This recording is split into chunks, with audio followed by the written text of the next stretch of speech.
What's up, y'all? It's your girl, Jay Rene with Hip Hop Humanism and Hip Hop Humanism Radio. I hope that you're doing well.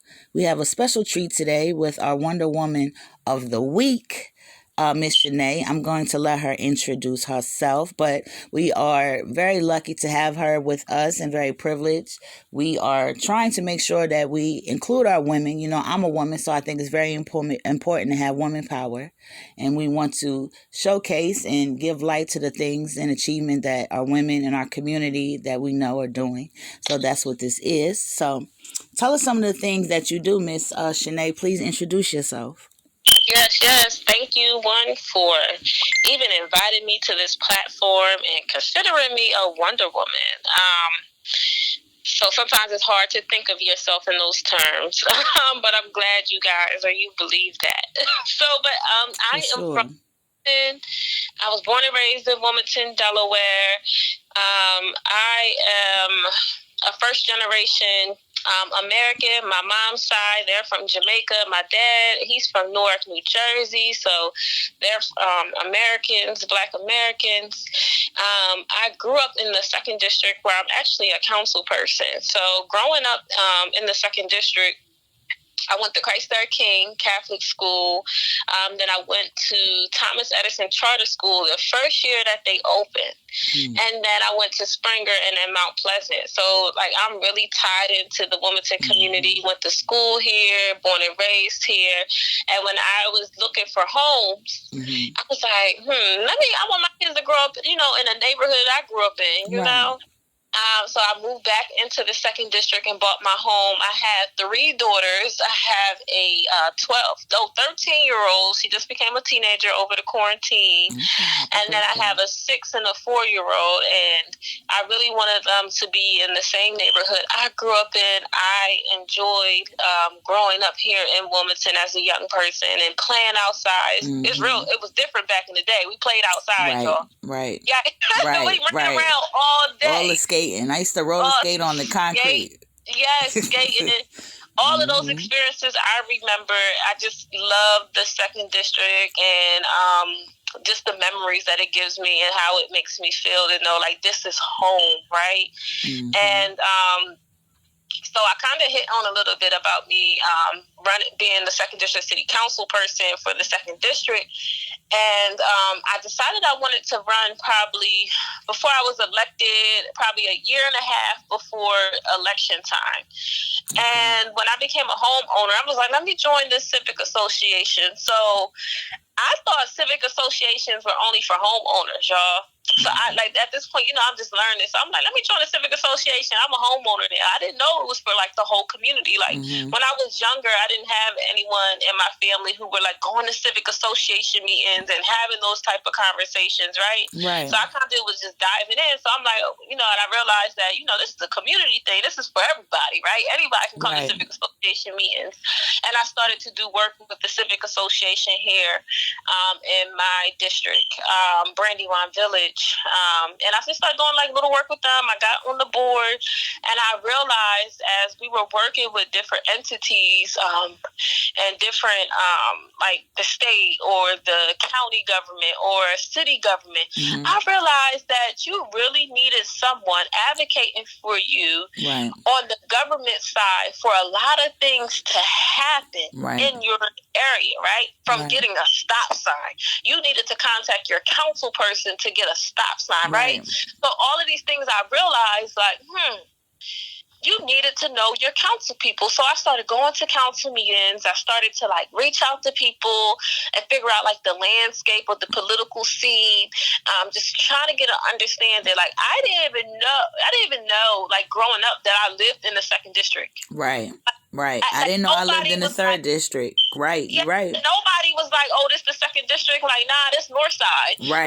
That was the most, or I wasn't from I grew up on 27th Street, so we didn't say 27 or anything, but most of the time it was either you from North Side or you from 24, you from 30th Street. You had a different side or street you were from. It wasn't, this the 1st District, this the 2nd District, right? Right. So learn like, like we broken up in districts. So I'm learning who the council people are. Okay, that's that person. And that's when I realized like, I want to run. I want to run for office. I want to be one of those people who actually can try to make change and shake things up in city council. Because what I was seeing from my perspective was a group of people, of course, individually, some of them were doing great work, but a group of people who I felt like weren't making the changes that they could, right?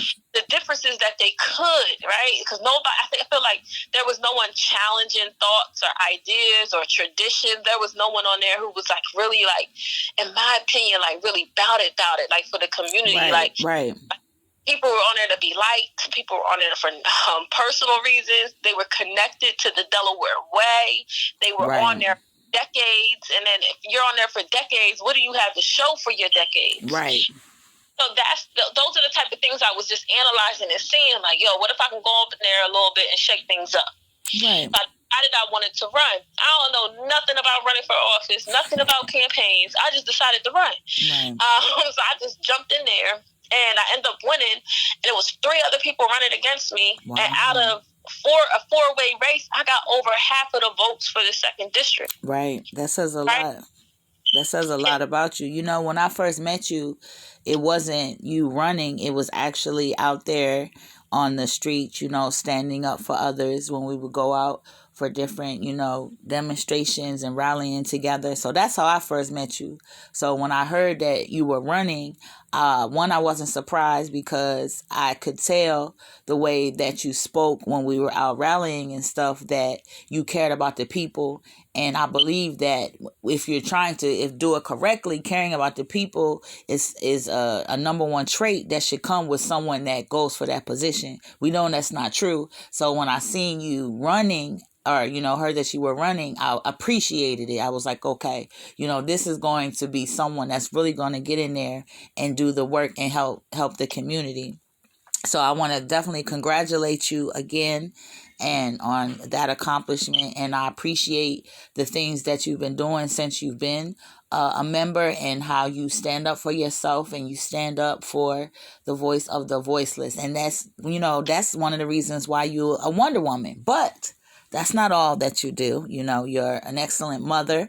And speaking of motherhood, I know that there's some type of doula movement that you've started. So tell us more about that, like what motivated you and what exactly is that? Yes. So where did I even start with that? So how I even got introduced to this movement or campaign was when I had my last 2 children, right? Mm-hmm. I had my last 2 children. I experienced postpartum depression really bad. Mm-hmm. And during that time, I would spend a lot of time on social media. And there's these things called groups that started 5-6 years ago on social media. So people start making groups. Black women supporting Black women, Black women who breastfeed, Black women who baby wear, Black women. So I started connecting with these groups. And from these groups, I hear Black women throughout the nation talking about we're dying at high rates. Our babies are dying at high rates, right? Mm-hmm. So it was other Black women who put me down to what was going on. Right. So I start reading, doing my own research, and I see like, we're really dying out here in these hospitals at really high rates, right? Right. And, so when I got involved with Network Delaware and the Urban League through my campaign stuff, because they offered a campaign course, like trying to teach you how to run for office. And what I realized is that they had other components, social justice, community organizing components. So I started diving into those classes. Like, how can, I love my people, I'm passionate, how can I organize around certain issues and, do it the right way? So I started taking these courses, and they were like, if you could organize around any issue, what would it be? I'm like, Black maternal health care. Right. So that's how the movement even started. And that was back in 2019, like September 2019, where I started Black Mothers Empowered. And the focus was like looking at infant mortality rates in the state of Delaware. So Black babies are 2 to 3 times more likely to die than a white baby, right? And it's not even because genetically like, oh, something wrong with Black people. Right. You know, genetically, like we're born this way. No, that wasn't the case. And number two, it wasn't behavior. Right. Despite income, despite social economic status, despite educational attainment, if you are a Black woman, your baby is 2 to 3 times more likely to die. You could be a Black woman with a master's degree who work out every day. Right. Your baby is more likely to die, and you're more likely to die than a white woman with a high school diploma who smoke a pack of cigarettes every day. Right. Right? So when I read this, it was startling. Like, yo, what is going on? And then I'm reading deeper. They're like implicit bias, racism. When you walk in there, this not even just maternal health care. This is overall the healthcare system. Yes. They have research and data that says that they think Black people feel less pain and our skin are thicker than white people. So that affects the type of care they're going to give you. So you say you're hurting on a pain of on a scale of 10. That's the highest. They think you're lying and give you medicine for a 3. Yeah. Yeah. Right? It's shown, you're right, it's shown data that they treat us different, especially Black women. Yeah, so one of the things that people talk about, like, yo, doulas can help to reduce those disparities, to reduce the deaths, right? So I'm like, where are the Black doulas in Delaware? Right. It's not a lot. Doulas are non-medical individuals, because I have found that there are men who can be doulas too, or trans people, or different people who identify different ways. You don't have to be a woman, but an individual who provides non-medical support to a birthing person, a person who is going to give birth. And I'm like, so I'm looking at the research or data. It shows like a doula being present increases breastfeeding rates, reduces C-section rates, and reduces anything you could think of. Right. That kind of like intrusive, that involves you not having a baby being pushed out, having a vaginal birth, right? Right. Other medicines that come with it, like those interventions, decrease mom or the birthing person being empowered when they walk into a room and being able to ask and dialogue with their doctor. Right. Increases, right? So all of these benefits were happening with the doula. So I'm like, yo, we need doulas in Delaware. Right. So one of the first things we did is like, let's support the doulas that we do have in Delaware. So Black Mothers in Power, we created a directory on our website. So on our website, you can go and view all the Black, we're going to include Indigenous doulas. There's a small Indigenous community in Delaware. And their birth rates are, I think, just as high or even higher than ours in regards to their babies and their women dying in the Native American Indigenous community here across the country, but specifically for Delaware, right? So I want to include Black and Indigenous birth workers. So when I say birth workers, I'm talking about doulas, midwives, lactation counselors, community health workers, people who are outside of the hospital, the healthcare system, who works in these arenas with people who are giving birth or people in the reproductive phases. So that's how the movement even came about. And now we're going to do a training of 10 individuals in April, 10 Black people who will become doulas. We're going to train them and then get them certified over a year so that they can go out in the community and start servicing other people in the community who need it. I think every single person who is pregnant deserves a doula. Right. And I say this, Black, white, poor, rich. Right. Everybody deserves a doula. But more specifically, Black women, we need doulas that look like us. Right, right. Wow, I'm with you. I want to commend you for that work. I have been able to, over the years see statistics of that. And you're right, it's the numbers. They always say what men lie, women lie, numbers don't lie. Like the numbers, support everything that you're saying. So the fact that you got involved in that, definitely wasn't no accident. And we thank you. The community thanks you for putting that back out there and to help service us. So we appreciate you 100% for that. So that takes me into this. So that's you give back to your community in major ways. We definitely noticed that. So I wanted to know, like, why is that important to you? And also, what are some of the women that have inspired you to be a higher you?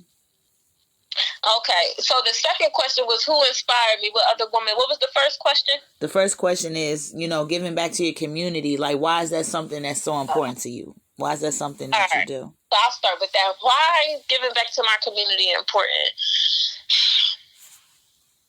I don't know. I think this is real cliche, but I'm going to say it. Okay. I think I was just born this way. From a child, I came out, like, as a baby, as a child, I have always been passionate about injustices throughout the world. I was a reader as a child. So I got in trouble, like kids get in trouble for sneaking on their iPad at night. I was in trouble for keep trying to read in the middle of the night in the dark. Right? That was me.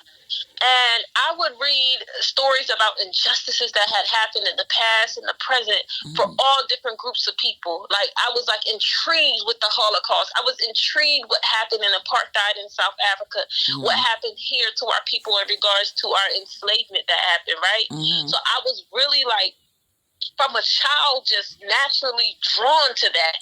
And a part of me was like, what can we do to change this? Like, and I always was challenging stuff as a kid. I was always asking questions, right? So then I feel like naturally inside of me, it's like it's always been important to understand people and what has happened historically and what's happening to them currently. And how do we find justice, or how do we make sure that things are equitable in regards to access and opportunity for everyone? Like, I really believe, like, I was just the ancestors, God, Allah, whatever you want to call this higher being or energy or spirit, whatever you want to call it, it has pushed me there. Right? To naturally just be who I am today. And I just think it's a part of our duty as humans, like, while we're on this earth, to contribute in some way, right? And everybody's contribution is going to be different, and it's important. Some people's contribution is going to be big level contributions. There's going to be some going to be small, some going to be in the middle, but we all have a duty to contribute to what the next generations are going to be look like, and contribute to what the earth is going to be like in the next 100 years. Like, what we're doing now is going to impact people that we don't even know, right? And I think that because I'm like, what I'm doing now, like, I love people that I'm never going to meet, right? And years is going to be a new set of people, but I love whoever that is going to be. I care about their well-being. I hope that they're able to take on whatever legacy I leave, or whatever, if that's my kids or other kids or whatever it be, take on the next generation could take it on and move to the next level. That is my hope, right? And I hope that Black women specifically, for Black mothers in power, we're not faced with the same disparities in infant mortality rates, or that Black men are still not getting killed by police officers and shot while they're walking about their sleep 100 years later, right? So, like, that is what kind of motivates me, or like says, like, kind of is like the reason why I give back to the community. I think about honoring my ancestors and what my purpose is, I think, and then also thinking about people that I'm not even going to know, like, how they're going to live. Right. And then also, like, I just think as part of, like, as humans, like, we have to contribute. We have to contribute to making a better world, whatever that may be. And then some women who have inspired me, I want to say, first and foremost, I want to say that I'm really impacted by the woman that I grew up with. So I grew up with my mom, of course, and then she has 3 sisters, and I have a grandmom, and so it's a lot of women in my family. And I always say, like, my mom has put a lot of, like, work ethic into me, and, like, that drive and that grit and that resilience, right? And my mom was really hard on me as a child. And she real sweet with the grandkids now. Of course. That's what they do. Yes. And I feel like she was real hard on me as a child. So I think that has built me to who I am today. And I just think some of the values that she just showed without saying too. I think actions speak louder than words. Some of the things that she just did to get where she was. And then I give props to my mom's side of the family, because they came here from like nothing, and we're able to like build. And I know there's some that's a whole nother conversation, but they were able to come here and do that, like to see and witness that, right? Is really impactful to a child, right? And that no matter what is thrown at you, what adversities are thrown at you, that you're still able to move on. Like, okay, that happened. I experienced that, but what is next? And how do I move forward? So I definitely want to say, like, my mom and my aunts, they have been a strong support system for me. And then other women outside of that, like, I really honor, like, I love Queen Nzinga, Queen Nanny, a lot of these ancestors of women who were fighters. Right. All of them were fighters in regards to fighting for their freedom and to have justice. So Queen Nanny was marooned in Jamaica, and her people escaped. They were from Africa, but they escaped from the enslavement that was happening in Jamaica, and they lived up in like the mountains and the hills, and they was fighting white people. Yeah. Like, they going down, saving more people. Like, yo, we coming down for y'all. Like, she, like, almost like the Harriet Tubman here. Like, she was coming down for people, and she was fighting, right? And I love that fighting her. And then Queen Nzinga was from the continent of Africa. I can't think of the name of the group that she was from, but she was so powerful. A lot of times when we talk about enslavement, we say, oh, Africans sold us, they sold us out, right?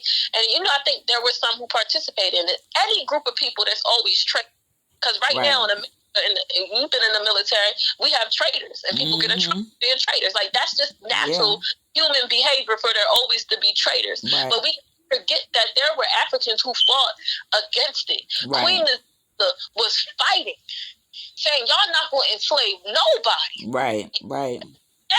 She was fighting. And then I'll never forget her when she went into a meeting. I think it was the Portuguese. She went into a meeting with like the Portuguese leader, and they went and give her a seat to sit down. She snapped her fingers, and her people made a chair for her to sit down. Yeah. Right. So like, those are like the women that like I honor. And even today, I think of like, if I think of like the first woman that comes to my head, like right now here in Wilmington, is Miss Ray. So Miss Ray, she's like, I think she's the president of the National Coalition of Black Women. She was at Christiana Culture Art Center. So she's real artsy, and she calls herself an artivist, and I love it. And she's all about the community. But I remember the first time I heard her speak, she was unapologetically Black. Like, yo, this is what I am. This is what it is. This is how I'm like, oh, I like her. Straight to the point, blunt, unapologetically her, and fighting for her community in the way that she can. So those are some of the people I can think of. My family, some of my ancestors, and then Miss Ray. Like, if I had to honor one woman today. Yeah, okay. I got to learn more about Miss Ray. She sounds like somebody I definitely need to know. So we want to give a shout out to the Black mother out there that is help raising these strong women, and just the Black woman being unapologetically Black. We want to definitely give a big up to that. So one thing I want to ask you before we go is, what is a tip or something that you would pass on to the young women that are discovering the world right now? They just out here trying to learn how to do it. What's something that you would say to them? Don't be scared to make mistakes. That would be like number one. It's going to happen. And some of them you're going to regret later, but you learn to deal with them. So don't be scared to just do. Don't let anyone say nothing isn't possible either. Don't let them tell you, especially if you become a mom or whatever it may be. Like, don't let anyone ever tell you that nothing isn't possible because of a certain circumstance. Like, it may change the way you got to do it, but it doesn't change the fact that it's doable. So that would be like my second advice. And my third advice is to challenge everything. Don't believe anything anybody say. challenge, be empowered, educate yourself, gain the knowledge that you need to be an advocate for yourself. A lot of us don't have parents who knew better, who knew certain information, didn't know this, didn't know how to do that. But we have the opportunity to like really challenge things and get that information and knowledge, even if your parents didn't do it. Just challenging and thinking of different ways that you could become a better parent, a better person, a better sister, a better mom, a better you. That's the most important thing, is you. And that's the advice I would give to another young woman out here. And my last advice, talking about you come first.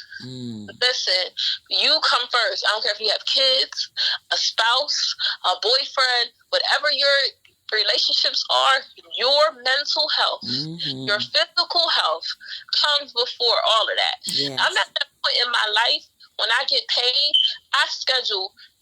For me, my self-care, everybody's self-care looks different. Right. I pay for my therapy appointment. I make sure my gym membership is paid for, so I can work out. I make sure that I have food so I can. Make sure I make my appointments for my facial, for my nails and toes, and I pay all that up front. Right. The kids and the bills gonna have to battle for the rest, because you gotta take care of yourself. You're right. Because I was at the point where I wasn't doing that, and I was at the bottom. I'm at the top now, because if I'm not good and you're not good, you can't be good for nobody. That's a thing, and I think particularly more so in the Black community, that the woman always put herself last. Everyone's before her, and she's exhausted and tired and broken down, and everybody else is good, and that is not fair. So thank you for getting your self-care. It is definitely important and appreciate it, because look at all the things that come from you being all right. You know what I mean, Shané? So it's good that you've been taking care of yourself. I appreciate you taking some time to chat with me. Wonder Woman, definitely a Wonder Woman. Let everyone know how they can, get in contact with you, as their city council member, and through your services about the doulas. Yes. I definitely will pass more information along, and thank you for inviting me. Oh, for sure. Well, this is your girl, Jay Rene. We had the opportunity to talk to one of our Wonder Women of the Week. If you want to reach out to me, you definitely can. You can reach out to me on Instagram, Twitter, and Facebook under The Jay Rene. That is TheJayrene. And if you don't remember nothing else, remember that hip hop is in the hood.